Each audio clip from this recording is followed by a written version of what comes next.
अस्सलाम वालेकुम नाज़रीन, आज जो टॉपिक है वो थोड़ा सा साइलिन या लोगों के लिए जो बिजली के कंज्यूमर्स हैं ना, उनके लिए मैंने जो है ना वो बनाया है, रिकॉर्ड किया है। तो सर्च आउट किया है कि बिजली जो है ना, बाज़ औक़ात ऐसे होता है कि जो वापडा के मुलाजमीन है ना, वो मीटर उतार के ले जाते हैं और उसके बाद उसको लेबॉर्ट्री में भेज देते हैं और लेबॉर्ट्री से वो उसमें उसको टेम्परिंग की रिपोर्ट आ जाती है। उसके बाद वो उसका डिटेक्शन बिल बना के जो है ना वो 2-3 लाख रुपया 4 लाख रुपया बना के तो भेज देते हैं। तो वो कहते हैं जी ये सारफ को जो है ना वो जमा करवाना पड़ेगा, आपको जमा करवाना पड़ेगा। तो इस सूरत हाल में जो है ना वो मैं आपको इसके कानून जो है ना वो बता देता हूँ कि क्या कानून, इसके कवानीन क्या हैं कि किस तरीके से वापडा जो है ना वो सारफ से डिटेक्शन बिल जो है ना वो वसूल कर सकता है। सबसे पहली चीज है कि जिस वक्त कोई वापडा का मुलाजम आपका मीटर चेक करने के लिए आता है तो उसको पता चलता है कि मीटर जो है ना उसके ऊपर उसको टेम्पर किया गया, तो वो आपको बुलाएगा।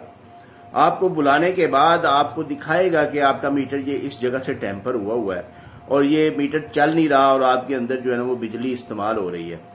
इसके अलावा इलाके का कोई मुअज़्ज़ज़ शख्स जो है ना, मुअज़्ज़ज़ शख्स यानी कि कोई काउंसलर वगैरह या कोई आपका महल्लेदार, कोई आपका हमसाया या कोई आपके मस्जिद के इमाम, कारी साहब या कोई इस किस्म का कोई ऐसा शख्स जो वहां पे रिस्पॉन्सिबल हो, जिम्मेदार हो और रीजनेबल हो और उस काबिल और उसकी लोग इज्जत करते हैं, उसकी रिस्पेक्ट करते हैं, उसको बुला के वापडा का मुलाजम खुद उसकी जिम्मेदारी है कि उसको बुला के उसको भी वो ये चीज चेक करवाए कि ये आपका मीटर जो है ना ये टेम्पर हुआ है और ये हम जो है ना ये अंदर बिजली चल रही है लेकिन यहाँ पे ये बिजली इसमें से नहीं गुजर रही और ये टेम्पर है और ये सही नहीं चल रहा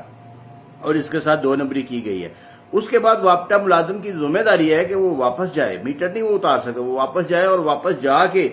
आपको एक नोटिस भेजे, कानूनी नोटिस जिसको बोलते हैं, जो वापडा का अपना जो लेटर पैड है या जो अपना उसका एक प्रॉपर जो फॉर्म बना हुआ है उसके ऊपर वो जो है ना आपको नोटिस बदरिया पोस्ट रजिस्टर्ड पोस्ट साल करे आपको कि ये आपका मीटर जो है ना ये टेम्पर्ड है और हम इसको फुला वक्त आके जो है ना इस वक्त आपको इस टाइम पे इस डेट को आके उतारेंगे और उतार के इसको लेबॉर्ट्री भेजेंगे। उसके बाद फिर वो मीटर उतार के जब लेबॉर्ट्री भेजें तो फिर जो लेबॉर्ट्री से रिपोर्ट आएगी वो रिपोर्ट आपके साथ शेयर करेंगे और शेयर करने के बाद आपको डिटेक्शन बिल डालेंगे कि इतनी देर से ये मीटर जो है ना वो खराब था और ये चालू हालत में नहीं था और इतना यानी कि ये इस तरीके से आपका पिछला जो एवरेज है वो ये आ रही है और ये इतने महीनों का आपका खराब होने की वजह से आपको बिल इतना कम वसूल हुआ है, जो बाकी आपकी एरियर्स रह गए हैं वो ये हैं और वो हम आपको डाल रहे हैं। ये सारी चीजें वापडा करेगा। अगर वापडा ये सारी चीजें नहीं करेगा तो आप कोर्ट में जाके वो जो आपको उन्होंने डिटेक्शन बिल नाजायज तौर पे डाला है उसको चैलेंज करें और वो आपका डिटेक्शन बिल जो है ना वो खत्म हो जाएगा। इस बारे में आप हेल्प ले सकते हैं कि जो सुप्रीम कोर्ट और हाई कोर्ट के केस लॉज हैं, जो मैं आपको 1-2 बता देता हूं कि एक 2016 MLD 82 और इसके अलावा 2009 MLD 1005, इसके अलावा 2018 CLC 2018 YLRN 258,